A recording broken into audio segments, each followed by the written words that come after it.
Потащил. Ты что ты рассказываешь? Там все и так понятно. Замнимай. Настоящий пират. Да какой шпон-то приклею? Пока все идет нормально.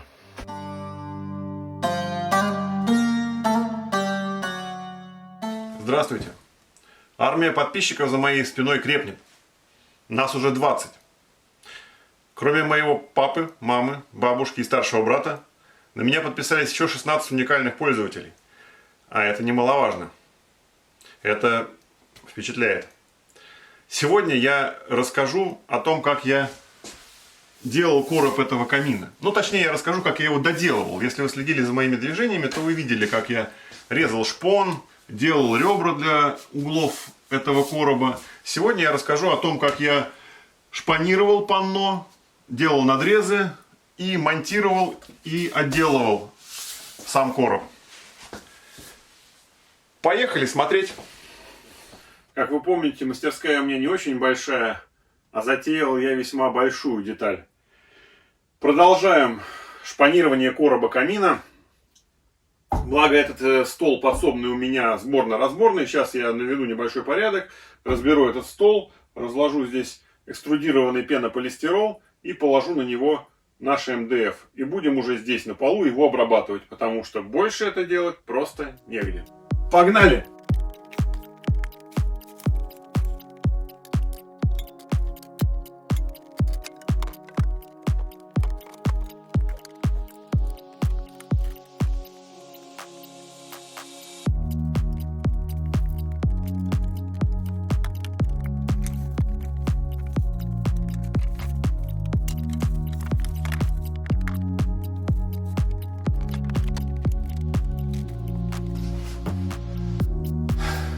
Сейчас я нанесу на него контур чистовой заготовки, потому что он, конечно, с припуском, там сантиметров по 10 в обе стороны, со всеми вырезами.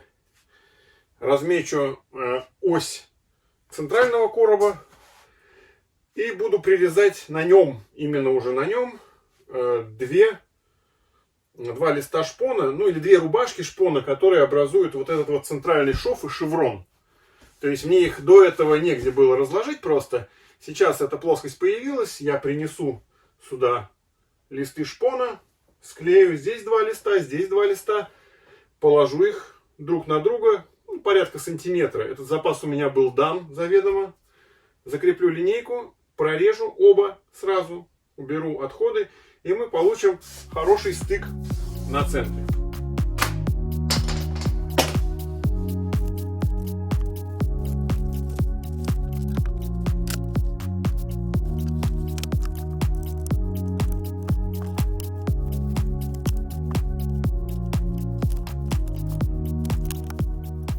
В данный момент я сделал черновую выкройку для того, чтобы, когда я буду раскладывать шпон, я мог видеть, где у меня кончаются края заготовки, чтобы накрыть ее всю. Естественно, потом, после фанеровки, будет происходить еще одна разметка, и по ней уже буду опиливать зафанерованные изделия.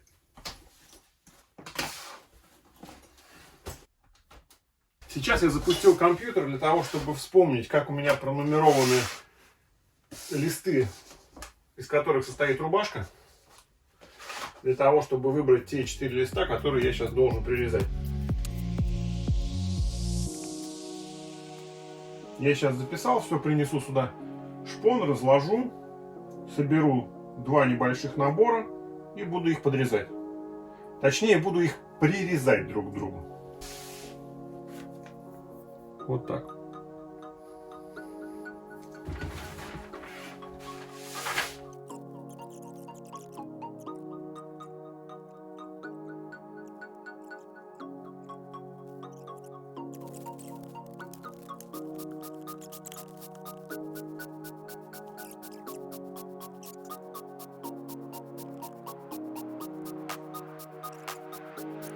Теперь я соберу из всего этого дела набор, так называемый, небольшую рубашку. Одну часть сначала соберу, другую, наложу их чуть друг на друга и прорежу вместе, чтобы этот стык был идеальный. Ну, потому что сейчас он просто с каким-то запасом существует. Вот эти подрезаны хорошо, а этот никак не подрезался, потому что он состоит из частей и там какую-то геометрию свободную имеет. Для начала мы соберем детали между собой. В прошлый раз я их неплохо прирезал волкорезом, поэтому остается просто произвести сборку при помощи скотча в данном случае.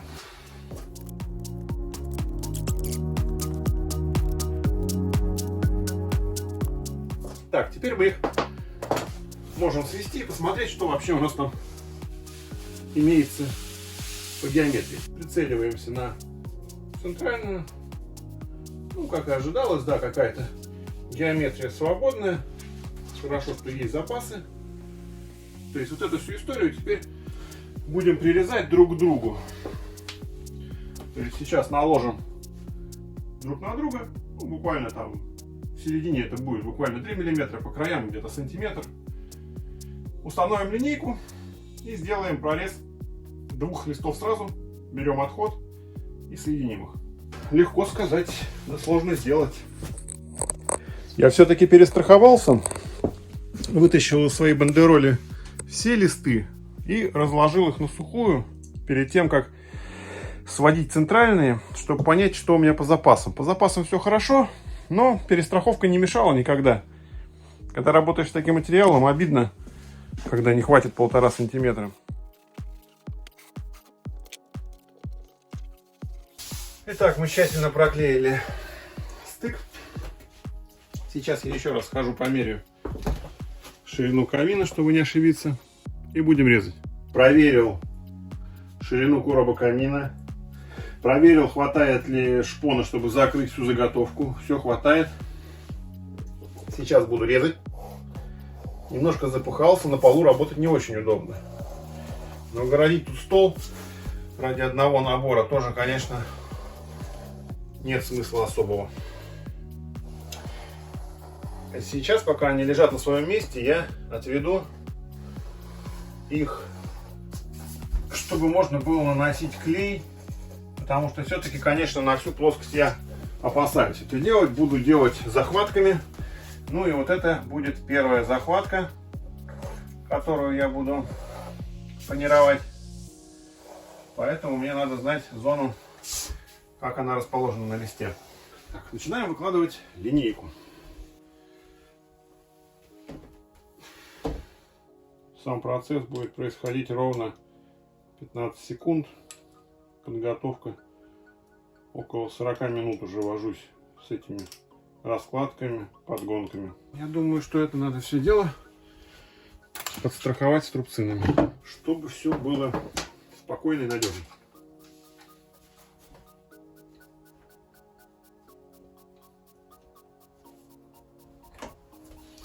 Итак, шпон выставлен, проклеен, линейка прижата. Будем резать. С одного раза вряд ли получится.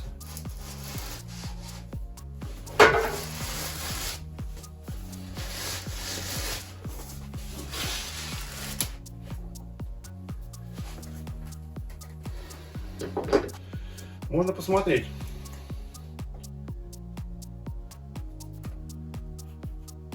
Отлично. Прорезалось.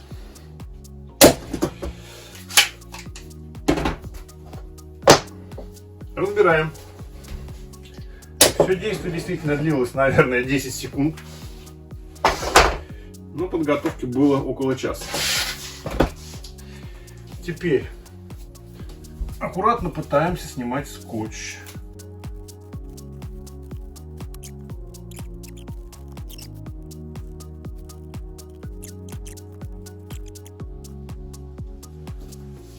Супер. Просто супер. Идеальное совмещение. Просто то, что я хотел.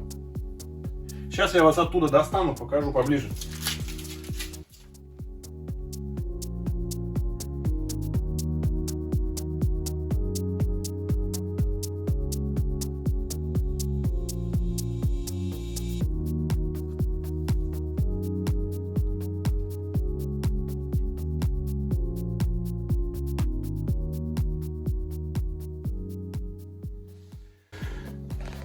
Вот такая вот супер штука, похожая на шеврон.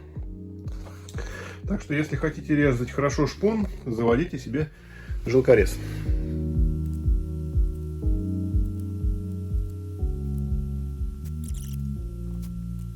Даже если предположить, что я бы мог намазать и заготовку, и всю рубашку целиком, то мне просто физически ее некуда положить здесь. Два этих изделия. Поэтому будем делать как-то так. Намазываем здесь, ждем, переворачиваем и прикатываем. Здесь я заведомо нанес линии, обчертил шпон, как он лежит, чтобы клеем лишнего не заходить. Я сейчас отклею скотчем, но это я так планирую, где-то порядка миллиметра или двух от этой линии. То есть, чтобы клей нанести именно на зону приклеивания, и он вышел только на пару миллиметров. Потом, когда я буду уже фанеровать следующие листы, я приклею скотч уже на приклеенный шпон, чтобы не намазать на него клеем. И буду проходить максимально аккуратно. Ну, это теория, а как на практике пойдет, посмотрим. Страшно, а что делать? Надо. Пока перевернул рубашку, еще раз хочу показать, как хорошо режет лезвие. Насколько хорошо. Камера может не передавать, но такое ощущение, что это монолитный кусок.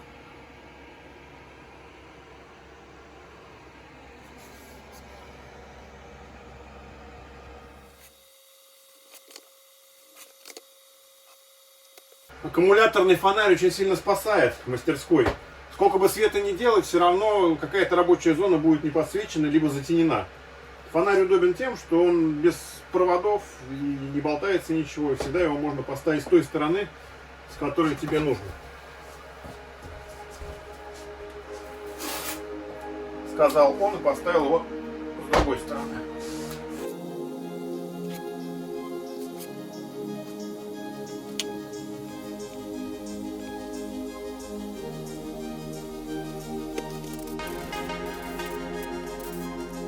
Я какое-то время думал над тем, как мне справиться с задачей укладки намазанной клеем заготовки на ответную часть. С контактным клеем шутки плохи. Если что-то пойдет не так, это будет хана всему. Мне пока ничего не пришло умнее в голову, как сделать что-то наподобие петель из скотча, чтобы заготовка легла именно в то место, в которое она предназначалась, а не куда-то другое.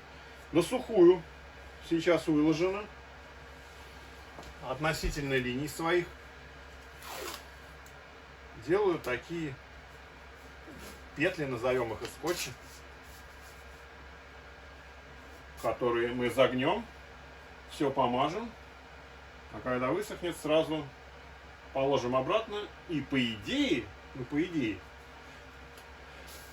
набор из шпона должен лечь на свое место. А вообще, делать вот такую большую деталь в такой маленькой мастерской, это то еще приключение. Хочу вам сказать. Но бесценный опыт при этом. А тем временем 12 марта. На улице у нас вот так. Весна пришла, сразу видно. Птички поют, солнышко светит, бегут ручьи.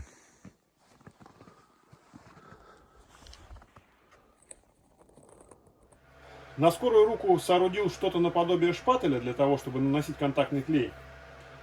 2 кусочка фанерки и ламелька дуба, отпиленная на торцовнике. В принципе, достаточно гибкая, силы много не надо прилагать, чтобы распределять клей. А штучку можно ламельку просто выкинуть по использованию и поставить новую. Итак, готовы фанероваться. Вперед!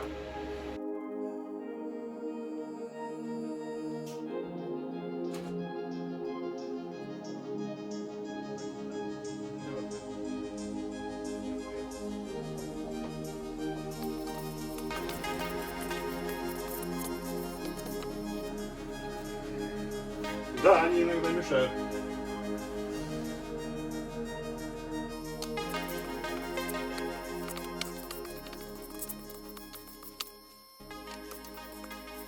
Стараюсь сильно жирно не наваливать, но и в то же время полностью не сдирать. То есть, чтобы оставался какой-то клеевой слой.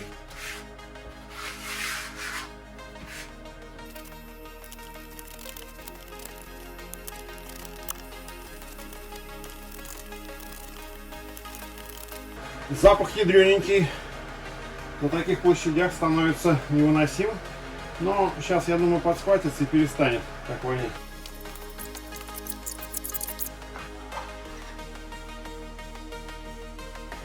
Прошло около 10-12 минут с того момента, как я начал наносить клей. Ну, наверное, с того момента, как начал, прошло минут 13-14. А с момента, как закончил, минут 10-11. Клей на отлип уже не прилипает. По нормативам достаточно. Попробуем клеить.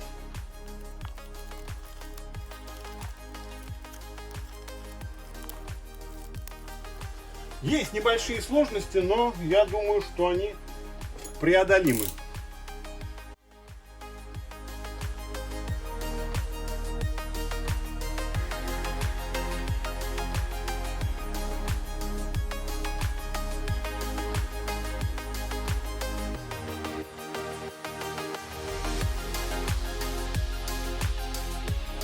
Скотч еще не успел пригореть. Достаточно хорошо снимается.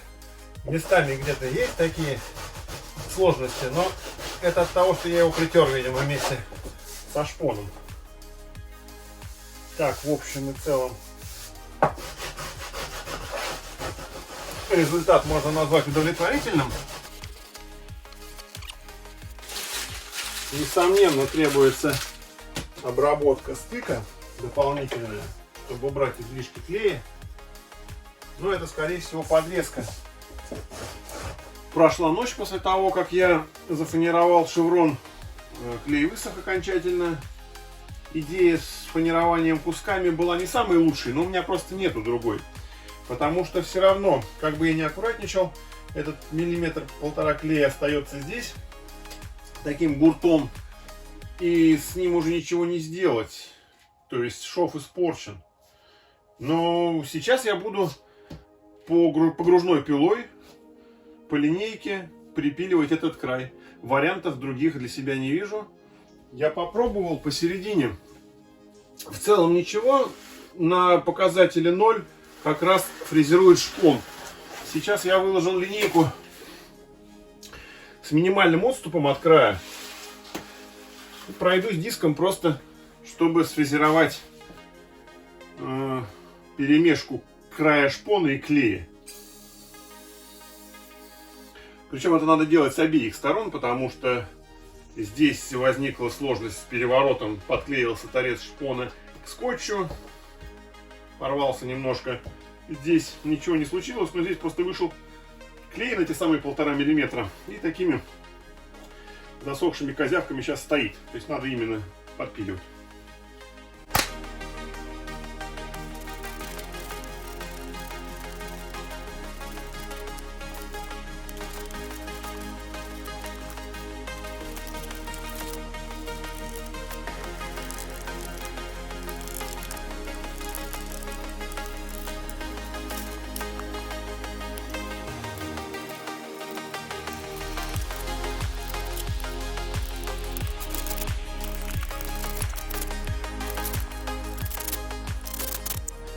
Такое весьма дело энергозатратное и нервное немножко. С одной стороны, стык — это то место, где надо лучше всего проклеить, а с другой стороны, там нельзя навалить, чтобы клей не вышел на поверхность сильно, чтобы потом не очищать. Здесь шпатель взял, потому что поверхность более ровная, плоская, быстрее разгонять. Ждем. Шпатель отмывается ацетоном сразу, если не сразу, механически очищается. Я подготовил 3 такие дощечки, как в качестве разделителя, чтобы положить шпон. Раз, два, три. Чтобы положить шпон, и можно было со стыком, начать со стыка, естественно, надо. Придвинуть его, притереть, а потом уже уйти туда. Потому что если, конечно, не использовать какой-то разделитель, и он приклеится не так, все, оторвать его уже будет невозможно. Вообще это, конечно, еще то приключение и авантюра, потому что этим я никогда раньше не занимался. Ну, со шпоном я, конечно, работал когда-то в своей жизни, но не в такой маленькой мастерской, не с этим клеем, не с таким дорогим шпоном.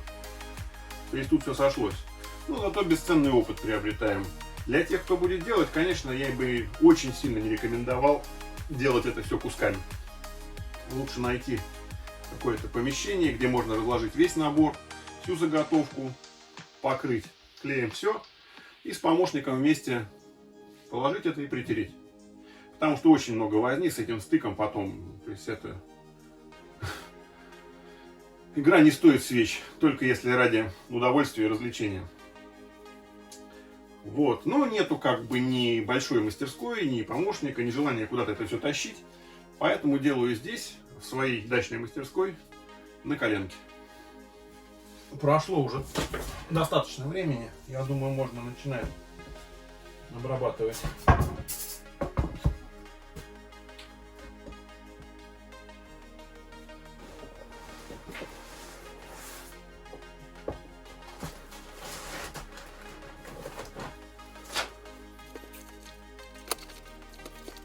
То есть досочки позволяют позиционировать лист на заготовке, потому что клей, конечно, лютый, прихватывает сразу.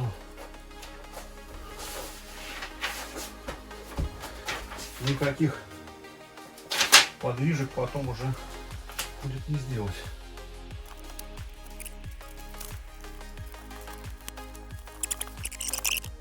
Теперь убираю доски вспомогательные.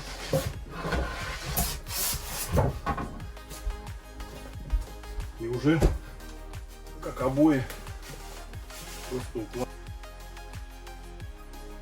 Почему-то мой телефон отказался дальше снимать это безобразие. Но в целом, да, положил шпон, притер его хорошенько. Здесь не дотер, ногой зацепил, оторвал, отреставрировал. Все как обычно. В целом, в общем, получилось, как я и ожидал. Не без матерных слов, но получилось. Тут еще остался вот кусок треугольник, но он уже меньше и есть уже опыт. То есть, наверное, закончим благополучно фанеровку. Не изляпал. Пара ляпок есть, но они цепляются. Клей достаточно противно соскребается, он такой резиновый, очень прилипучий остается. Вот. Пахнет как наш любимый момент, знакомый с детства. Вот такая на данный момент получилась красотища. Действительно смотрится очень приятно. Натуральный материал ни с чем не может сравниться. Условия, конечно, стесненные. Для понимания встану на табуреточку. Покажу мастерскую с высоты птичьего полета. То есть это вот все то пространство, которым я располагаю. Там вот стена уже. Вот этот угол единственный такой более-менее свободный. Тут стоит сверлилка. Там страшный бардак. Да, виноват, сам знаю. Но бардак где-то надо хранить пока. Весной разбардачусь. Вот здесь вот стоит разобранный стол, мусорка, ведро, я на табуретке. Ну и мой самодельный стапель со шпанированной панелью размером 1,30 на 1,90 м. Я провел все те же самые итерации с этим стыком, подготовил к приклеиванию. Сейчас будем клеить оставшийся треугольник.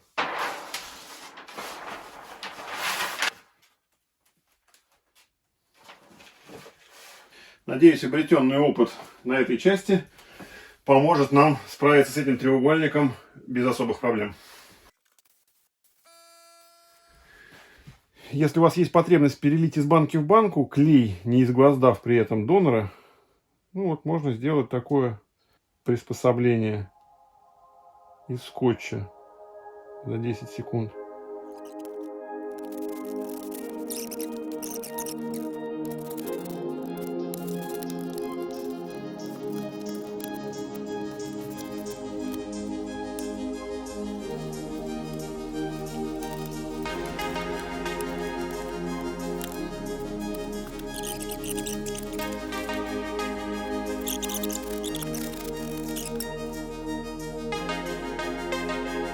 Пока я тут возился с клеем, телефон заявил, что у него кончилась память с моими видосами. Ну, понятно, что чистить память в этот момент мне было совсем не досуг, поэтому я просто приклеил, почистил память и теперь могу продолжать снимать. В целом неплохо, стык получился хорошо, есть немножко выхода клея, ну, с клеванием я его уберу.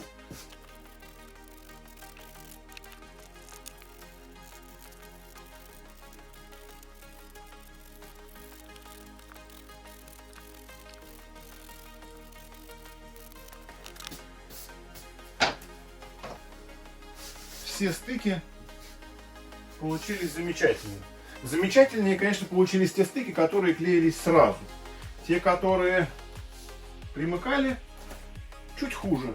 Ну, это плата за стесненные условия. Все пороки в любом строительном, столярном деле, в ручном деле выдает скользящий свет. Вот если положить на любое изделие светильник таким образом, то все любые неровности, шероховатости, неправильные швы, перепады высот сразу дадут тени. Поэтому вот наглядно это выглядит так. Вот прожектор лежит по центральному шву, который, ну, можно сказать, идеальный. А сейчас мы положим его на пристыкованный шов. Виден провал. Сверху чуть лучше, снизу чуть хуже. Здесь тоже есть момент. Кладем на следующий, который был родной и не разбирался при приклеивании. Он уже выглядит более приемлемо. И следующий тоже. Он тоже не разбирался. После шлифовки станет практически незаметен. Эти так и останутся с такими вот перепадами, делать нечего. Но мы не будем просто так светить, мы будем светить на него вот так. Вот этот шов тоже пристыковывался, в нем есть небольшие дефекты.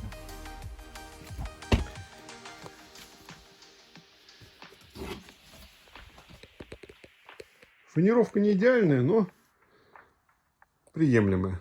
Вот такое получилось панно. Сейчас мы его немного шлифанем, опилим параллель и перпендикуляр. В данный момент я пройду 120 для того, чтобы спокойно можно было прошлифовать края, потому что потом после обрезки при шлифовке есть риск их завалить. Сейчас, пока они не обрезаны, есть возможность это поле полностью вышлифовать грубо. Потом 240 доведем.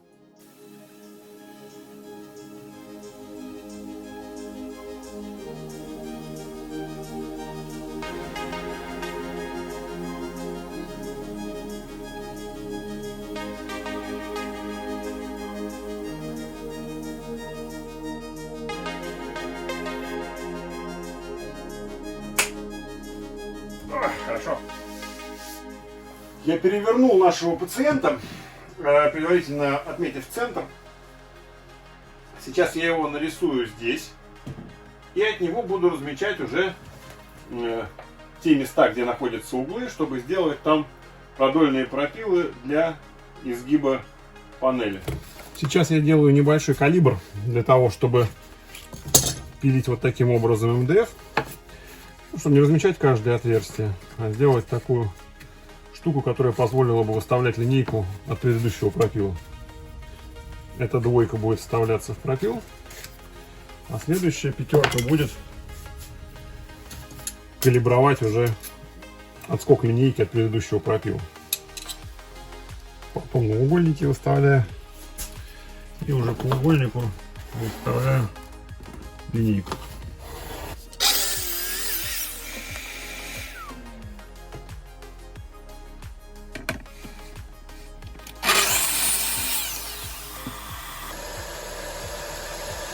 И еще один комплект.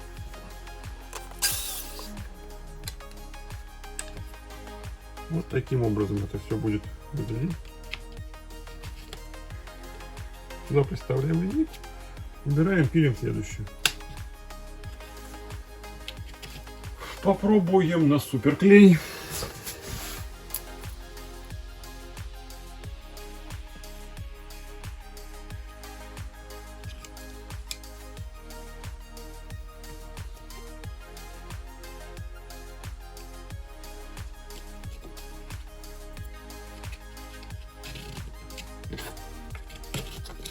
Шаблоны готовы.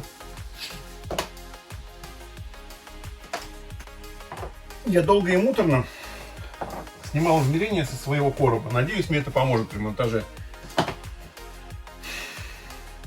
А теперь я размещаю панно, чтобы обрезать его на чистовую.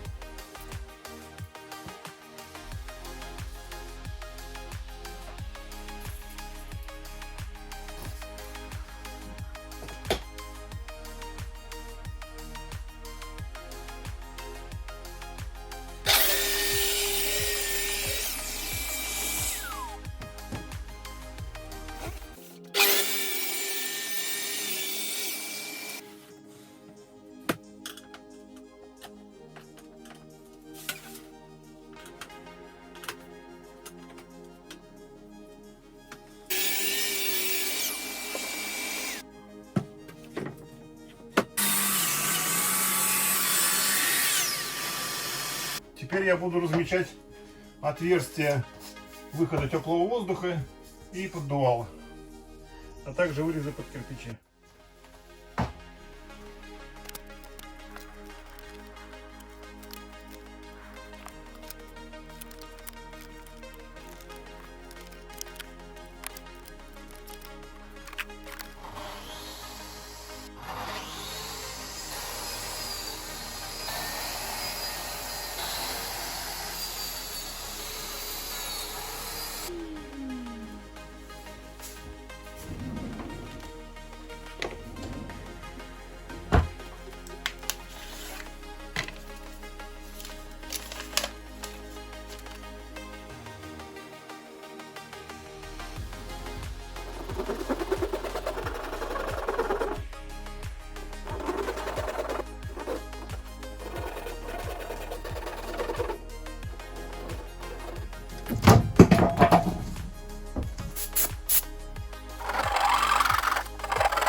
Сейчас проведу шлифовку 180-кой и 240-кой.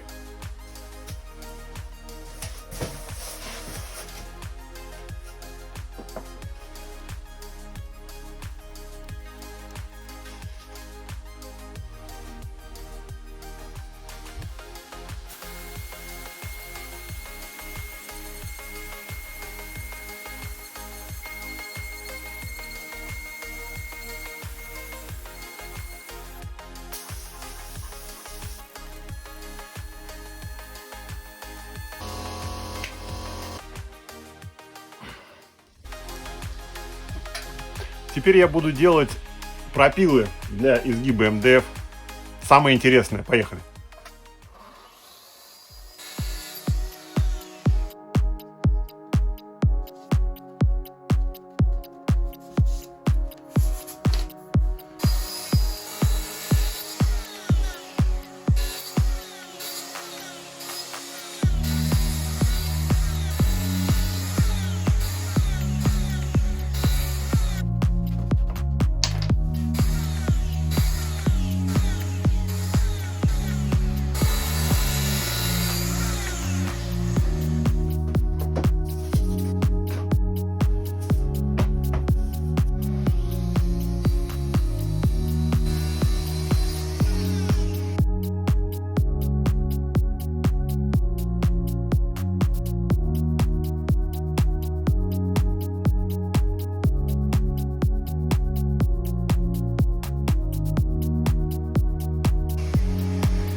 Пока все идет нормально. Получаются такие пропилы, достаточно параллельные, которые позволят изгибаться.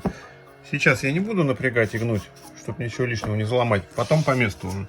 Помогают в такой параллельности мои калибры, которые задают выставление линейки от предыдущего пропила. Такая вот простая штучка, которая очень ускоряет разметку и точность пиления. Набежала где-то вот на этом месте около миллиметра. Ну, его я компенсировал потом, разогнав. То есть эта вся история параллельно краю получилась. Вот такая вот штукенция.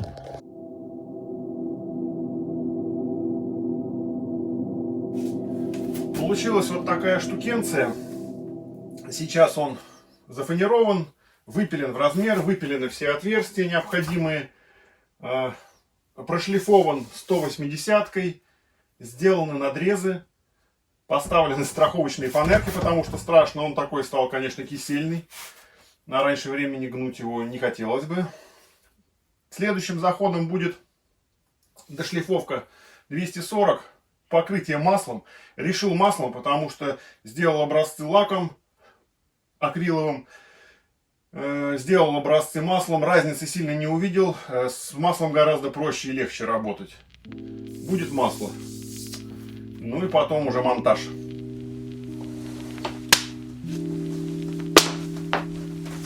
Настал долгожданный момент.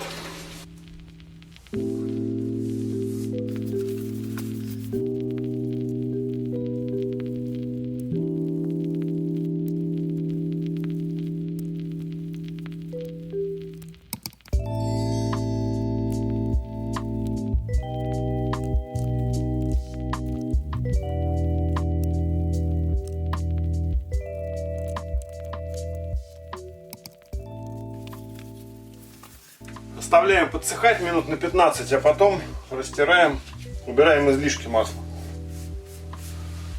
Прошло 15 минут. Разравниваем масло тряпочкой.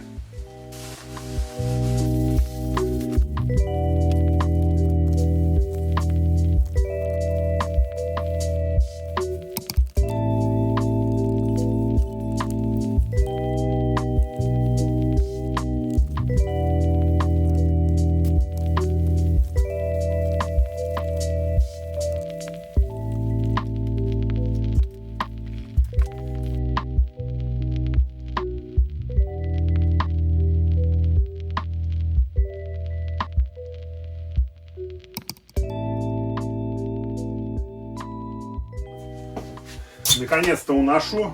Можно будет легче вздохнуть в мастерской. Заготовил такие фанерки струбцинки, чтобы она не расколбасилась по дороге. Осталось не подскользнуться на льду.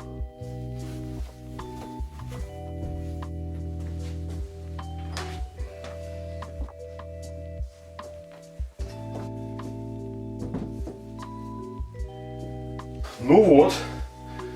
Страшно, но что делать? Надо монтировать.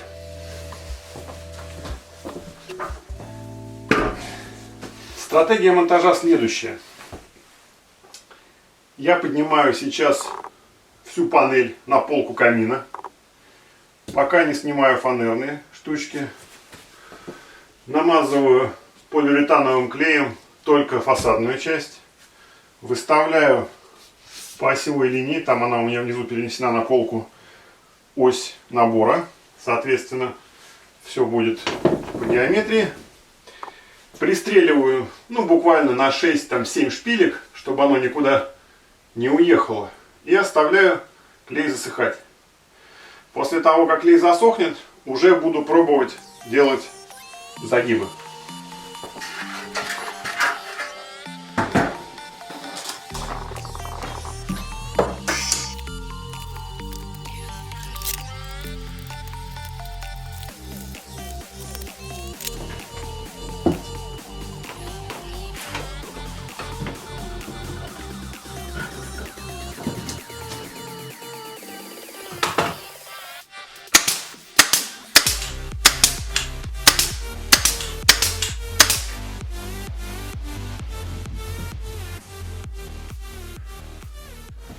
Смонтировал лицевую часть, как и планировал, на полиуретан, шпильки.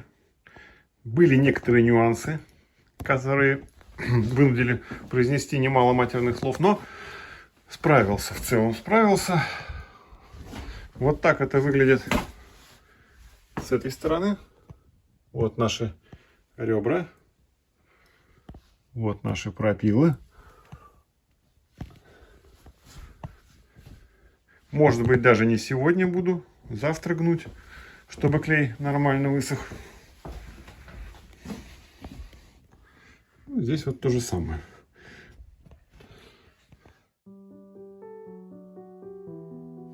Это уже следующий день. Лицевая панель насохла. Сейчас самое интересное будет происходить загиб и приклеивание. Решил все-таки на полиуретан. Думал, чем контактным или поликом. Но решил поликом, потому что у него все-таки время работы подольше. Мало ли что, отодвинуть, придвинуть, есть какой-то вариант. Значит, клей я уже нанес. Там не снимал, он там за углом на коробе. Загибать буду при помощи доски. Вот такой, чтобы более равномерно получилось. Это подготовил для того, чтобы расклинить нижнюю часть. Там буду заклинивать между стеной и МДФ клинья. Линия подготовил. А нижнюю часть неоткуда клинить, поэтому придется ее прижимать. Ну что ж, попробуем.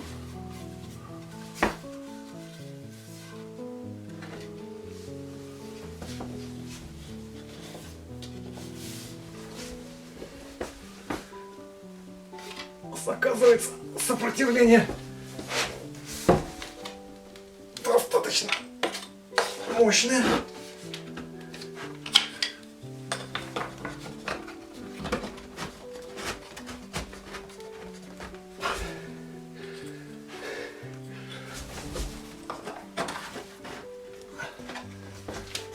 Так, прихватил.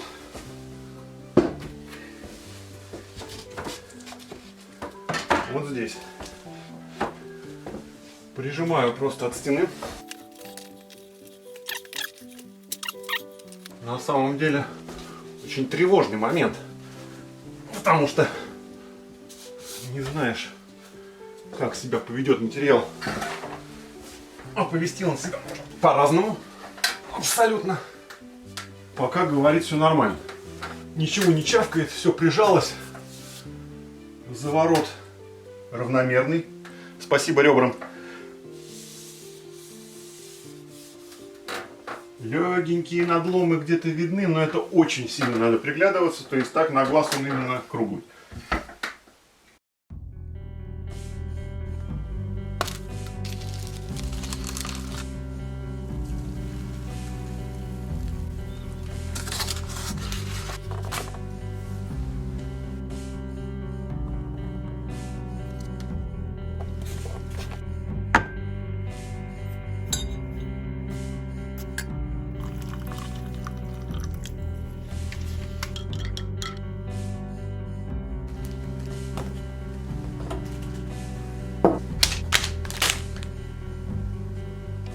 Начинаю клеить большую сторону.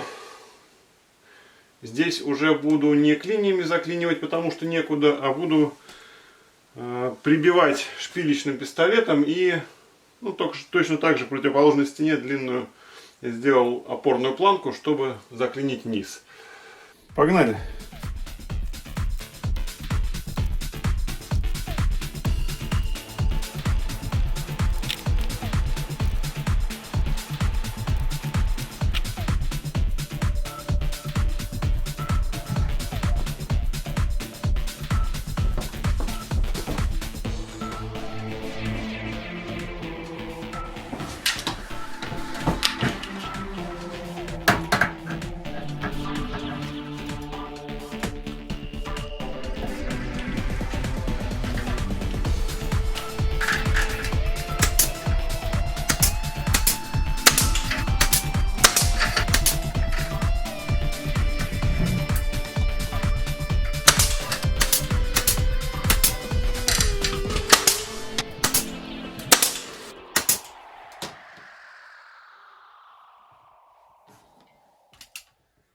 пара уголков все-таки надломилась.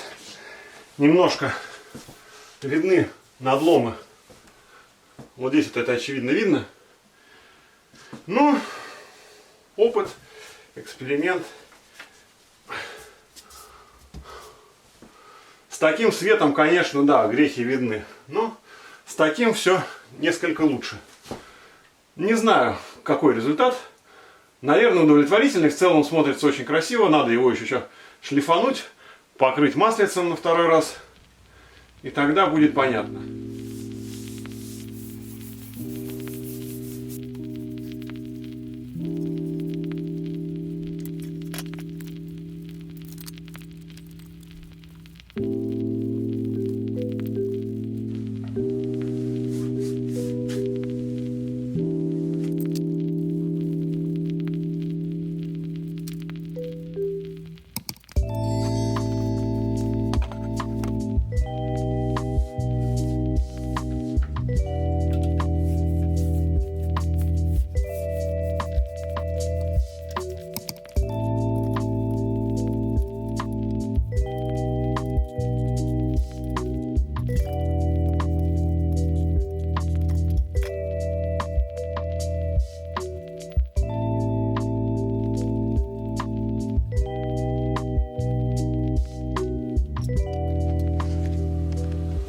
Покрыл маслом на второй раз.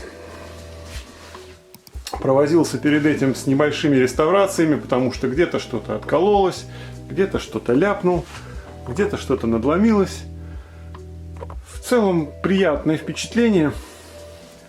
Есть, конечно, огрехи, куда без них, но для первого раза, наверное, неплохо.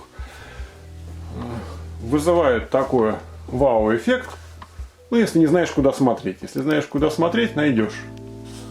Для обывателя прекрасно, для столера, ну, поделка. Так, поделка.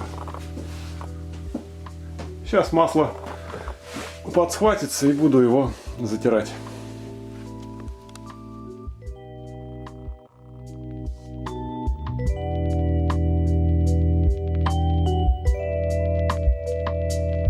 Масло чуть-чуть подсхватилось. Можно теперь его равномерно распределить по поверхности.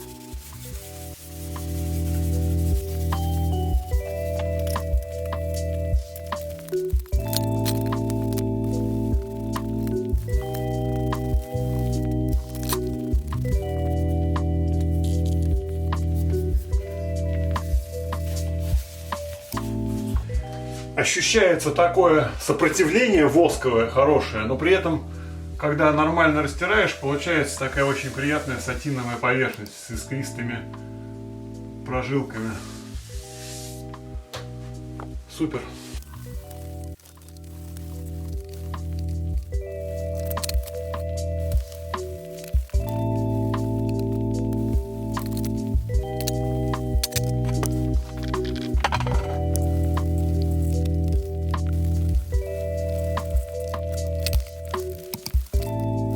Я разгоняю масло до тех пор, пока восковые разводы окончательно не исчезнут. Именно тогда оно обретает свою сатиновую структуру, равномерную, матовую глубоко. Очень приятно. Как на вид, так и на ощупь. Еду в свою загородную мастерскую, чтобы наконец-то закончить проект под названием «Шпанированный короб камина». Вчера покрыл его уже на месте второй раз маслом. Растер. Установил дверцу чугунную для заслонки. Теперь с утра взял краски в баллон, чтобы покрасить решетку для выхода теплого воздуха. Приеду, покрашу решетку, установлю ее, и формально короб будет считаться законченным.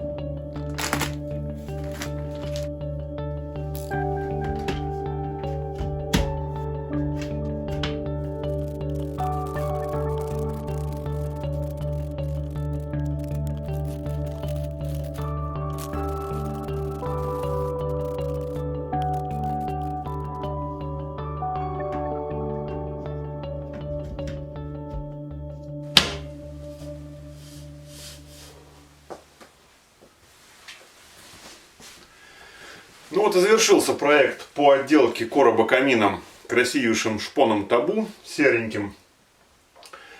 Получилось красиво. С первого взгляда вызывает вау-эффект. Но есть несколько косяков, о которых знаю я и, конечно, узнает профессиональный столер, если увидит. Во-первых, это вот этот шов. Он был запилен погружной пилой. Был сделан небольшой запил в саму основу, поэтому здесь шпон чуть провалился, и при определенном углу этот шов достаточно заметен. Еще один косяк – это закругление углов. Вот этот угол прекрасно закруглился, хотя у него короткий рычаг, и его было достаточно трудно изгибать. Но повел он себя хорошо. Вот этот, несмотря на длинную сторону и длинный рычаг, сломался в двух местах. Не очень критично заметно, но на руке это ощутимо, да, что он не такой вот идеально круглый, как хотелось бы, а все-таки имеет два характерных надлома. Внешне это почти никак не заметно, но осадочек остался, как говорится. В любом случае, мне нравится. Про эти косяки знаю я. Времени потрачено немало.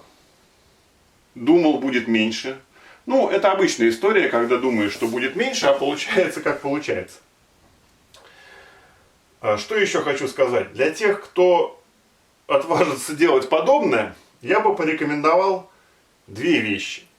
Это все-таки найти способ любой сделать шпанировку единым куском, одной рубашкой, и сразу зафанировать на заготовку. Так будет гораздо быстрее и качественнее. И второе, все-таки закругление в радиус 50 мм крутовато.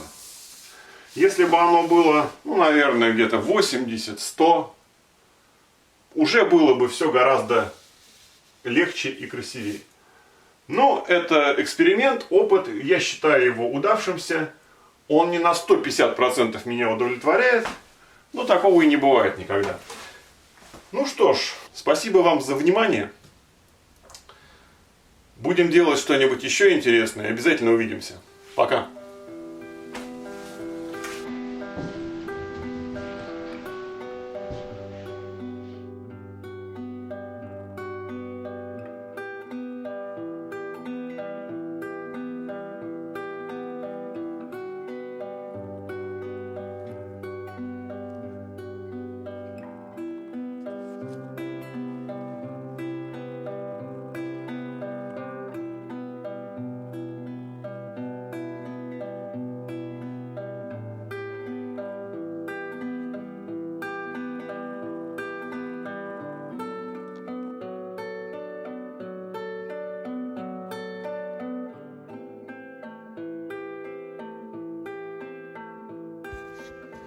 Такой к нам зашел. Видимо, отец династии. Наглый, вообще пофиг. Не боится ничего. Поросенок. Шея шире, чем башка. Настоящий пират. Ну и вот так вот на солнышке здесь дремлет рядом с мисками. Типа дай пожрать.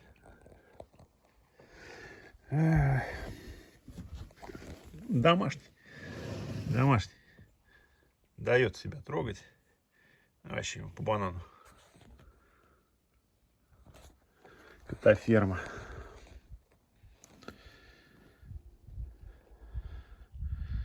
Как тигр такой, лапы здоровый. Килограмм на 6 тянет. На вальяжном весь такой. Март, солнце. Прекрасно.